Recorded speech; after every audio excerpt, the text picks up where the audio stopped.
Salam, hər vaxtınız xeyir. Mən Musayeva Nərgiz. Bugün sizlərlə ingilis dilində conditional sentences, yəni şərt budaq cümlələrindən bəhs edəcəyik. İlk növbədə onu qeyd etmək istəyirəm ki, ingilis dilində müxtəlif növ budaq cümlələri vardır. Və ilk növbədə mən zero conditionaldan danışmaq istəyirəm. Zero conditional ümumiyyətlə İngilis dilində budaq cümlələri, şərt budaq cümlələri arasında ən sadə olan formadır. Belə ki, bu formada biz həm if clause-da, həm də main clause-da hər iki tərəfdə indiki sadə zamandan, yəni present simple zaman formasından istifadə edirik. Zero conditional ümumiyyətlə ümumi həqiqətləri, faktları, adət vərdiş halını almış hərəkətləri bildirmək üçün istifadə olunur və sırf indiki zamanla bağlı olur. For example, if you heat ice, it melts. Əgər buzu isitsən, o əriyir. Bu ümumi bir faktdır və biz bunu ümumiyyətlə dəyişdirə bilmərik. If you heat ice, heat burada present simple'dan, it melts. İkinci tərəfdə də present simple, yəni indiki sadə zaman formasından istifadə olunur. First conditional formasına gəldikdə isə it is used to talk about real or likely future situations. Nə deməkdir? Bu, gələcəklə bağlı, real və yaxud da gerçəkləşməsi mümkün ola biləcək hadisələri bildirmək üçün istifadə olunur və gələcəyə aid olur, bayaqda qeyd etdiyim kimi.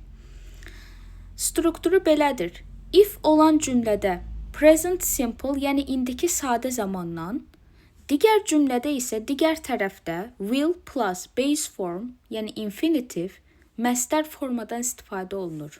For example, if she saves money, she will buy a new phone.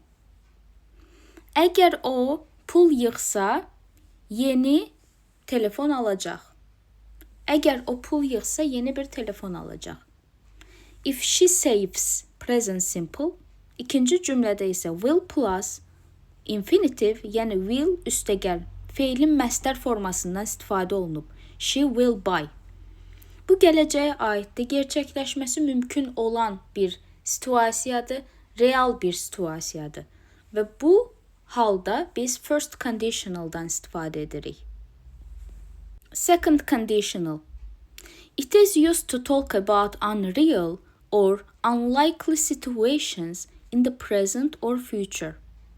İndiki zamanda və yaxud da gələcəkdə real olmayan, gerçəkləşməsi mümkün olmayan situasiyaları bildirmək üçün istifadə olunur. If plus past simple, if olan cümlədə keçmiş sadə zaman və sonraki cümlədə isə would plus infinitive, yəni would üstəgəl feilin məsdər formasından istifadə olunur. For example, if I won the lottery, I would travel the world. Əgər lotereya qazansaydım,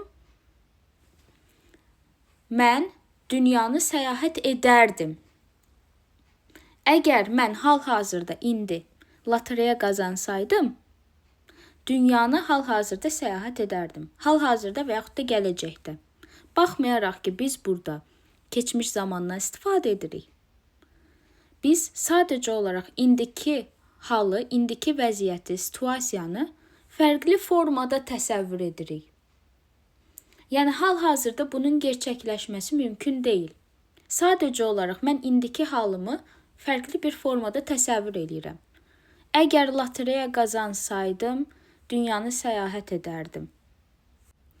Məsələn, əgər müəllim olsaydım, uşaqlara daha yaxşı öyrədərdim. Və yaxud da, əgər polis olsaydım, məsələn, belə deyək, o oğruları daha tez həbs edərdim. Və yaxud da, əgər həkim olsaydım, daha çox pulum olardı və s. Bu tip hallarda biz second conditional, yəni ikinci tip əmr budaq cümləsindən istifadə etməliyik. Third conditional. Bu zaman forması. Daha doğrusu budaq cümlə forması. It is used to talk about unreal situations in the past. Keçmişdə real olmayan situasiyaları bildirmək üçün istifadə olunur. Strukturu belədir. If olan cümlədə biz past perfect zaman formasından və digər cümlədə isə would have üstəgəl past participle formadan istifadə etməliyik.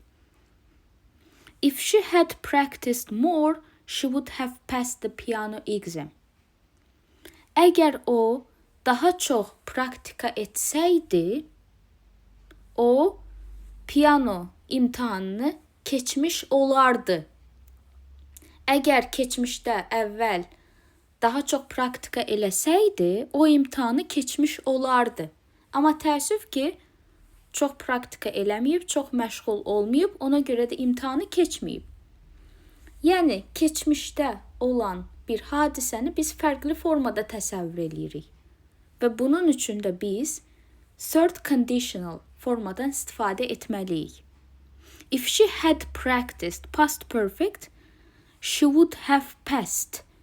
Would have past participle formasından istifadə olunub.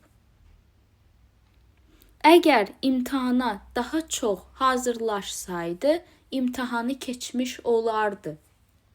Əgər mən, məsələn, universitetdə imtahanlarımı daha yaxşı versəydim, ortalama balım daha yüksək olmuş olardı keçmişdə.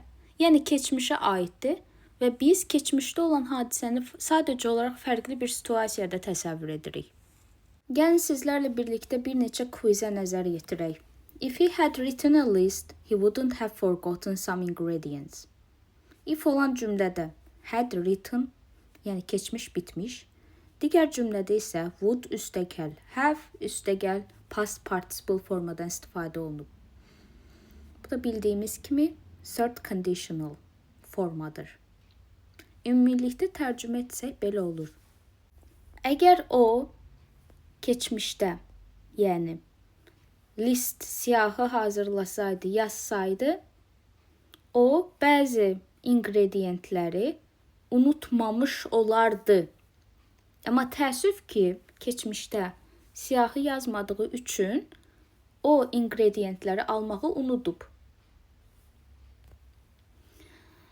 If she plays the piano every day, she will pass the test. If she plays the piano every day, she will pass the test. If olan cümlədə she plays, indiki zaman present simple, digər cümlədə isə will pass, yəni gələcək zamanla istifadə olunub, future simple. Bu da bildiyimiz kimi first conditional formadır. Əgər o hər gün piyanoda ifa etsə, testi keçəcək. Yəni, bu gələcəklə bağlıdır və real baş verməsi mümkün olan situasiyanı bildirir. If she will join the club. Biz ikinci tərəfə baxırıq. She will join. Gələcək zamandır, future simple. Bildiyimiz kimi də future simple forması biz ancaq if clause-da indiki zaman işlətməklə istifadə edirik. Ona görə də cavab olur A variantı. If she studies hard, she will join the club. Əgər çox çalışsa, yəni çox oxusa, o kluba qoşula biləcək, qoşulacaq. Gələcəkdə mümkün olması, reallaşması mümkün olan situasiyanı bildirir. If he had left earlier, on time.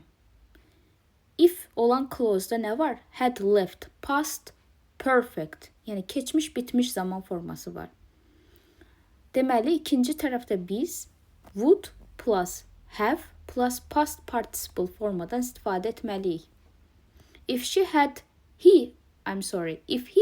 left earlier, he would have arrived on time.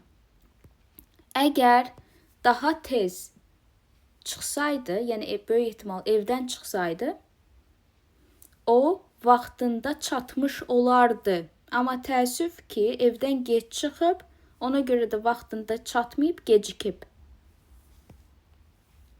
If she less, she would take her dogs for a walk more often. Baxırıq ikinci tərəfdə she would take. Would plus infinitive, yəni məstər formadan istifadə olunub. Bu isə yalnız worked. If she worked olsaydı mümkün olardı. If she worked less, she would take her dogs for a walk more often. Əgər az işləsəydi, öz itlərini gəzməyə tez-tez aparardı. Yəni bu gələcəklə, ümumiyyətlə hal-hazırki situasiya ilə bağlıdır. Ona görə də second conditional formadır. Birinci tərəfdə worked past simple, ikinci tərəfdə would plus infinitive, yəni would üstəgəl məstər formadan istifadə olunub. If she doesn't wear sunscreen, she will get sunburned. If she doesn't wear present simple, İkinci tərəfdə she will get future simple. Yəni first conditional. Əgər belə deyim, günəş kremi istifadə etməsə, o yanacaq. Gələcəkdə mümkün olan real situasiyanı bildirir.